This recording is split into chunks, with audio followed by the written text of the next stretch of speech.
Group 2 ప్రశ్నపత్రంలో Andhra real ఎస్టేట్కు సంబంధించిన తెలంగాణ రాష్ట్రానికి సంబంధించినటువంటి ప్రశ్నలు లేకుండా ఆంధ్రాకు సంబంధించినటువంటి పదుల సంఖ్యలో ప్రశ్నపత్రాల్లో ప్రశ్నలు చూస్తున్నాం. మనం దీనికి సంబంధించి స్పందించేందుకు మనతో పాటు ఫోన్ లైన్లో సిద్ధంగా ఉన్నారు బీఆర్ఎస్ నేత క్రిషాంకర్. క్రిషాంక్ గారు నమస్తే అండి. నమస్కారం అండి.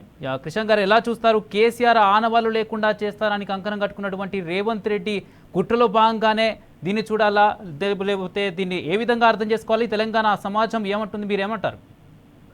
ఇప్పుడు గ్రూప్ 2 కానివ్వండి, లేకుంటే ఏదైనా గ్రూప్ పరీక్షలలో చాలా స్పష్టంగా ఆ రాష్ట్ర ప్రభుత్వము హిస్టరీకి సంబంధించిన ఏదైతే మార్క్స్ ఉంటాయో అది ప్రత్యేకంగా ఆ రాష్ట్రం యొక్కనన్నా లేకపోతే భారతదేశము ఇట్లాంటి ఒక హిస్టరీ సిగ్నిఫికెన్స్ సంబంధించిన పాఠ్యాంశంలో ఏదైతే ఉన్నాయో ఆ ప్రశ్నలు అడుగుతుంది. అందుకే ప్రత్యేకంగా తెలంగాణ రాష్ట్ర ఉద్యమం కేవలం ఇది మలిదశ ఉద్యమము 2009 నుంచే కాదు, 1969 ఉద్యమం కానివ్వండి, రైతాంగ ఉద్యమం కానివ్వండి, ఇట్లా ఎన్నో కూడా ఇవన్నీ అంశాలు చాలా స్పష్టంగా ఉన్నాయి.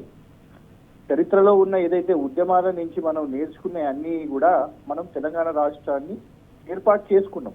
ఆ సిగ్నిఫికెన్స్ ని దుర్వినియోగం చేస్తూ ఇవాళ అధికారంలో ఉన్నారు కదా అని చాలా స్పష్టంగా చరిత్రను వక్రీకరించడానికి, ఎందుకు రేవంత్ రెడ్డి గారు తెలంగాణ ఉద్యమ చరిత్రలో లేరు, ఆయన పాత్ర శూన్యం. ఆయన ఏనాడు తెలంగాణ ఉద్యమం కోసం లాఠీ దెబ్బతిన్నోడు కాదు, ఏనాడు తెలంగాణ ఉద్యమం కోసం దీక్ష కూర్చున్నాడు కాదు, ఏనాడు తెలంగాణ రాష్ట్ర ఏర్పాటు కోసం జైలుకు పోయినోడు కాదు, కనీసం అరెస్ట్ అయి పోలీస్ స్టేషన్ కూడా పోయినోడు కానే కాదు. సో ఆయన పాత్ర ఇందులో లేదు కాబట్టి ఇవాళ చరిత్రను వక్రీకరించడానికి మాత్రమే తన ముఖ్యమంత్రి కుర్చీని దుర్వినియోగం చేస్తున్నాడు. ఎందుకంటే చంద్రబాబు నాయుడు గారిది 2 నాలుకల ధోరణి అని చాలా స్పష్టంగా నాడు కనబడ్డది. తెలంగాణ రాష్ట్ర ఏర్పాటు కేసీఆర్ గారు దీక్ష చేపట్టిన తర్వాత మొత్తం కాంగ్రెస్ పార్టీ కూడా ఒత్తిడిలోకి వెళ్ళి తెలంగాణ సమాజం అందరూ కూడా కేసీఆర్ గారి ఆరోగ్యం క్షీణిస్తుంది అని తెలంగాణ సమాజం అందరూ కూడా రోడ్ల మీదకి వచ్చి తెలంగాణ ఉద్యమాన్ని చేపట్టింది. దట్ కంపెల్డ్ చిదంబరం గారి స్టేట్మెంట్. ఆ తర్వాత ఏం జరిగింది? అది ఎందుకు ఇవాళ దాన్ని సైడ్ లైన్ చేయడానికే ఇవాళ చంద్రబాబు నాయుడు గారు ఉత్తరం ఇచ్చిర్రు అనే ప్రశ్న అందులో పెట్టడం జరిగింది. సమైక్యాంధ్ర మూవ్మెంట్ ఆ రోజు ఏర్పాటయ్యి అందరు ఎమ్మెల్యేలు లైన్ కట్టి రాజీనామాలు చేయడానికి కారణం చంద్రబాబు నాయుడు గారు కాదా? ఆ తర్వాత శ్రీకృష్ణ కమిటీకి కూడా ఏం చెప్పారు? ఇంత 2 నాలుకల ధోరణి ఉన్న చంద్రబాబు నాయుడు గారికి క్లీన్ చిట్ ఇవాళ గ్రూప్ 2 లక్షలాది మంది విద్యార్థులు రాసే గ్రూప్ 2 పరీక్షల్లో ఇట్లాంటి ప్రశ్నలు పెట్టడం చరిత్రను వక్రీకరించడమే.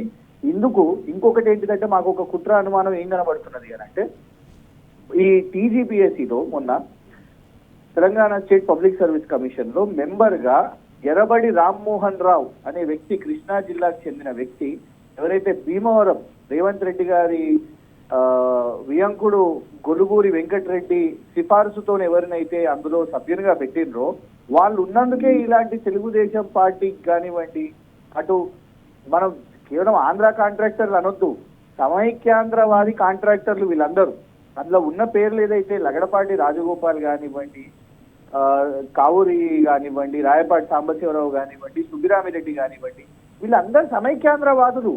ఆనాడు తెలంగాణను వ్యతిరేకించినోళ్ళు, సమైక్యాంధ్ర ఉద్యమాన్ని ప్రోత్సహించినోళ్ళు, ఛాలెంజ్ చేసినోళ్ళు తెలంగాణ ఏర్పాటు. వాళ్ళను ఇవాళ తెలంగాణ పోటీ పరీక్షల్లో వాళ్ళ పేర్లు చూడడం కారణం ఇవాళ కేసీఆర్ గారి ఆనవాళ్ళను, ఇటు అంబేద్కర్ గారి విగ్రహం కానివ్వండి, తెలంగాణ తల్లి అస్తిత్వం కానివ్వండి, బతుకమ్మను అందుకెళ్ళి మాయం చేసేయడం కానివ్వండి, ఇవాళ ఈ పరీక్షలు కానివ్వండి, Telangana history is a threat, Telangana చరిత్ర మీద దాడి జరుగుతుంది రేవంత్ రెడ్డి రూపంలో చాలా స్పష్టంగా కనబడుతుంది. రైట్. థ్యాంక్ యూ క్రిషాంక్ గారు.